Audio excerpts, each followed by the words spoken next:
Não faça mestrado antes de saber isso, ou a sua vida na pós-graduação pode ser um inferno. Essas são verdades que eu gostaria que tivessem me contado antes de eu ter feito bacharel, iniciação científica, mestrado e doutorado stricto sensu. A maioria dos candidatos e alunos de pós-graduação, eles entram para a vida acadêmica porque eles se sentem vocacionados. Ou seja, eles sentem que têm uma contribuição a fazer. Eles sentem que precisam contribuir para uma determinada área do conhecimento. São pessoas apaixonadas e, como todo bom apaixonado, são sujeitos a cair em armadilhas e acabarem entrando em relacionamentos abusivos. No fim, resta apenas a frustração de ter perdido 2, 4, 10 anos e não ter contribuído significativamente para determinada área do conhecimento. Fica só aquela sensação de que sobreviveu. Começa com um projeto lindo e termina com qualquer coisa só para defender e ir embora. Se você se sente vocacionado para a vida acadêmica, você precisa ficar nesse vídeo. Você vai me agradecer depois. Como eu disse, eu fiz bacharelado, eu fiz mestrado, doutorado stricto sensu, eu fui bolsista PCI, fiz visita científica no exterior. Eu sei do que eu tô falando e eu sei como você se sente. Ninguém tem a coragem de te contar o que eu vou te contar aqui nesse vídeo, mas eu tenho. A minha missão é ajudar pós-graduandos e pesquisadores a viver o seu pleno potencial. E se eu não tiver a coragem de falar essas coisas, eu nunca vou atingir essa missão. Mas, atenção, se você é só uma daquelas pessoas que quer o título para se aposentar com um salário maior e que, se puder, vai fazer algum trambique para comprar o título, esse vídeo definitivamente não é para você. Mas se você se sente vocacionado para a vida acadêmica, eu vou te entregar tudo o que eu sei nesse vídeo. A primeira verdade, que o seu orientador não publica pelo menos um artigo em inglês por ano, cai fora que é cilada. Tem alguma coisa errada. Ele ou ela vai ficar para trás e vai acabar te arrastando junto. Por mais gente boa, por mais legal, por mais inteligente até que a pessoa seja, cai fora. O caminho desde uma ideia, desde uma hipótese até uma publicação internacional, ele depende de vários fatores. A grande maioria desses fatores depende da articulação desse orientador. Ele ou ela vai ser o guardião das portas para você. Ele ou ela vai ser responsável por abrir essas portas para você. Por exemplo, para você ter acesso a insumos, equipamentos, pessoal, referência bibliográfica, contatos e etc. Um outro fator muito importante é a maturidade do próprio orientador. Todo programa de pós-graduação ele é avaliado pela quantidade e qualidade das publicações. Os orientadores são avaliados por isso. Em muitos programas de pós-graduação, se o orientador não publica, ele é removido do corpo de professores. Não seja ingênuo. O mundo acadêmico ele é cheio de politicagem. Um orientador que publica com frequência e em inglês é um orientador que consegue ser articulado e vencer, apesar de todas as loucuras e dificuldades de fazer pesquisa no Brasil. Significa que ele ou ela vai ser capaz de abrir portas para você. Colar com uma pessoa dessas faz você aprender as manhas. Segunda verdade, e que tem a ver com a primeira. A única moeda que realmente importa na vida acadêmica é publicação, o resto é vaidade ou distração. Não invista seu tempo em absolutamente nada que não possa virar um artigo, preferencialmente num periódico internacional. Publicação em português ajuda, mas não vale muito a pena. Se você vai botar um esforço desgraçado para poder publicar, que seja logo em inglês para todo mundo ver, inclusive os pesquisadores brasileiros. Nesse artigo de 2007, Meneghini e Pecker argumentam que a habilidade dos cientistas em se comunicar em inglês na língua franca científica, é parte das capacidades científicas de um país. Ou seja, isso não é só sobre falar bem e dominar a gramática. É sobre estar dentro ou fora do jogo global. Eles falam ainda que a maioria dos artigos publicados em português são publicados em periódicos com pouco ou nenhuma revisão por pares e que são voltados para comunidades que são muito pequenas e com interesses que são muito periféricos. Ou seja, publicar em português acaba isolando o seu trabalho. Enquanto publicar em inglês te dá acesso a citações, impacto e colaborações globais. Mais de 97% dos artigos brasileiros que têm visibilidade estão em inglês. Ou seja, se você publica só em português, se o seu orientador não publica em inglês, você vai ficar nesse limbo de publicar e ninguém vê. Terceira verdade. O tempo voa. 2 ou 4 anos passam muito rápido. No início parece uma eternidade, parece que não vai acabar nunca. Mas se você não for estratégico desde o dia 1º, desde o dia 1, vai acabar saindo da pós-graduação sem nada para apresentar. Autores como Cal Newport e Angela Duckworth apontam que o excesso de liberdade no tempo, que é uma coisa comum na pós-graduação, é um fator que desacelera a produtividade real. Quando você sente que tem 2 anos para fazer uma coisa, você age como se tivesse 10. Então seja estratégico, intencional, otimize cada segundo desde o primeiro dia. Quarta verdade, a lei de Murphy é uma merda. Tudo que puder dar errado, vai dar errado. Você tem que estar preparado para transformar limões em limonadas diariamente. Não romantiza a tua pesquisa. Ela é um trabalho como outro qualquer. Como Robson Cruz diz, Robson Cruz, o autor do livro Bloqueio da Escrita Acadêmica, os pesquisadores que desempenham melhor na pós-graduação são aqueles que encaram a pesquisa como um trabalho como outro qualquer, com rotina, disciplina, horários, sem cair nesse papo de que a pesquisa, a escrita, são coisas que precisam de inspiração, de talento, de dom.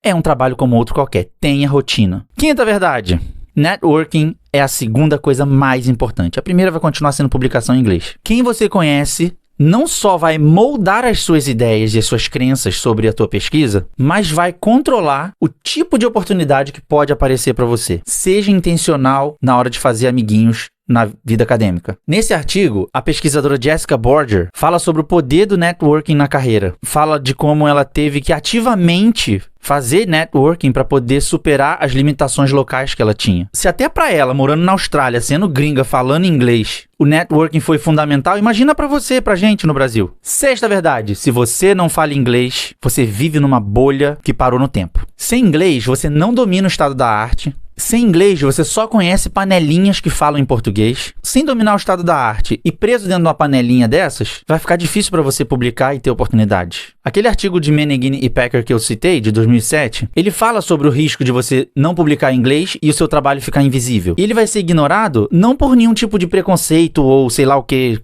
as pessoas falam aí de política, mas porque ele está numa linguagem que não é a língua franca da ciência. Ele está numa linguagem que é inacessível para a maior parte dos pesquisadores globais. É uma língua inacessível para a comunidade internacional. O pessoal vai gravar e o carro do ovo passa, olha isso. Seriously.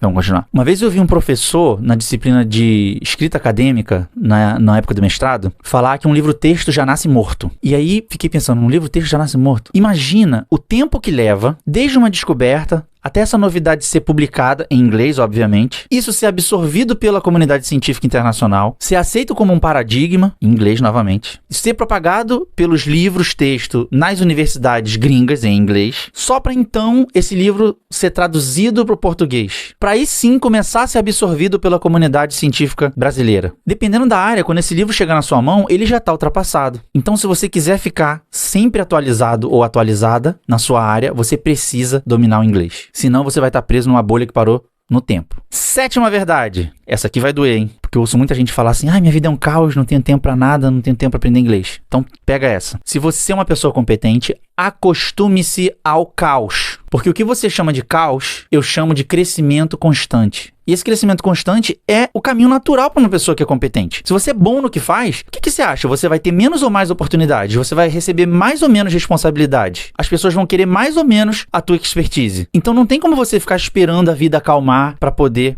aprender inglês.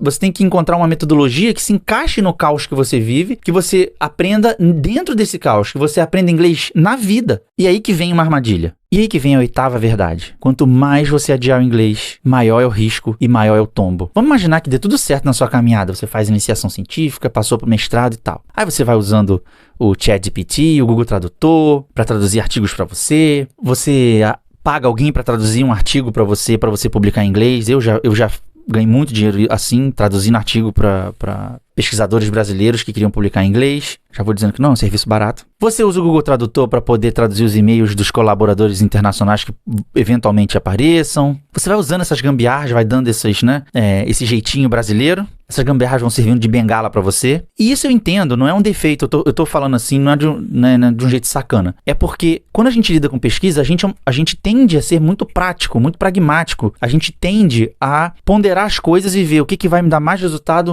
mais impacto. E a gente vai deixando o resto para trás. Vai deixando o resto de lado até o momento que fica insustentável, né? A gente vai levando a vida. Tá dando para levar a vida usando essas gambiarras. Até o momento que as oportunidades internacionais começam a surgir. O seu artigo, a sua publicação, começa a falar por você e você não tem voz para falar pelo seu artigo. Você começa a receber convite para evento, você começa a receber convite para revisar artigo, para apresentar seu trabalho em eventos internacionais, ou até para fazer doutorado fora, integral ou sanduíche, pós-doutorado. Aí vai vai ser tarde demais. Não vai dar tempo de você dominar a conversação. Aí você vai sentir na pele o que é ficar pra trás. E sabe o que me deixa mais impressionado? Inglês não é nenhuma física quântica, não é nenhuma álgebra linear, não é nenhuma modelagem numérica. E aí você tá empurrando com a barriga, você tá procrastinando inglês porque você acha que o inglês é uma matéria de escola. E que você vai ter que voltar pro ensino médio e ser tratado como um adolescente numa salinha com livrinhos com coloridinhos. Eu tenho uma boa notícia pra você. Inglês é uma atividade psicomotora. Assim como tocar um instrumento, desenhar, controlar uma pipeta volumétrica. A gente não aprende essas coisas lendo livros só. Ninguém fica fluente só estudando os aspectos formais do inglês. Se você quiser tocar piano, você não vai ficar só lendo um livro de piano. Sem a prática, não tem fluência. No nosso cérebro nós temos duas regiões, uma chama-se área de Broca e a outra chama-se área de Wernicke. Esses são os pesquisadores que descobriram que mapearam essas áreas do cérebro. E graças a essas áreas, nós somos capazes de adquirir linguagem e transformar essa linguagem em discurso. O seu cérebro foi feito para ser fluente. Graças a esses mecanismos do cérebro, você aprendeu a falar português sem ter estudado português. Você só foi estudar português e você já era fluente. Pois é, você tá procrastinando ainda inglês porque tá achando que vai ser chato, vai ser aquela experiência escolar e que vai ser lento e que vai depender de muito tempo, vai ter que ocupar sua rotina corrida, daí você acha que tá velho ou que não tem o dom e toda uma rede de crenças limitantes, toda uma rede de ressignificações que você criou para justificar a sua procrastinação. Eu te entendo porque eu dedico a minha vida a ajudar pessoas como você a vencer os medinhos de inglês e dominarem a arte da conversação com foco em ciência, tecnologia e pesquisa. Sem falar inglês, você nunca vai viver o seu pleno potencial, o seu máximo potencial. Nem na vida acadêmica, nem na vida intelectual e nem na vida pessoal também. O resumo da ópera é o seguinte: o seu mestrado não vai servir de nada se você não publicar. A sua dissertação em português, só a tua banca, e olhe lá, vai ler. Quando a banca lê, né? Eu já vi cada uma coisa. Às vezes seu orientador pode forçar os outros alunos, os IC, a ler, se você tiver escrito a parte de metodologia muito bem escrita, ou se você tiver feito uma revisão bibliográfica muito boa, a fundamentação teórica. Tirando isso, se você não publicar em inglês, é um trabalho invisível. Imagina, passar 2, 3, 4 anos trabalhando intensamente para o trabalho ser invisível. É um desperdício de potencial, percebe? E aí todo o seu esforço vai servir só para ter um título. Durante o mestrado, você precisa ir semeando as parcerias que vão poder te ajudar no futuro a abrir portas. Já ir se fazendo conhecido nos meios em que você quer atuar. Por isso é uma boa ideia você já começar a aprender inglês logo no primeiro ano do mestrado, logo no primeiro mês de mestrado, para poder fazer networking não só em português, mas globalmente. Moral da história: mestrado é o que separa as crianças dos adultos. Na maioria dos casos, não é o que te torna um pesquisador ainda. Você vai precisar do doutorado, salvo raríssimas exceções, mas a realidade é essa, para você poder ser considerado um igual. E um pós-graduando ou um pesquisador que não domina o inglês falado, porque eu sei que o inglês escrito você dá suas gambiarras, dá seus pulos, acaba não dominando profundamente o estado da arte, acaba não publicando ou publicando muito pouco, não faz networking e vive numa bolha que parou no tempo. Você pode não gostar dessa ideia, eu entendo que a mensagem desse vídeo ela é um pouco dura, né? Você pode achar que isso é injusto e que é eurocêntrico, já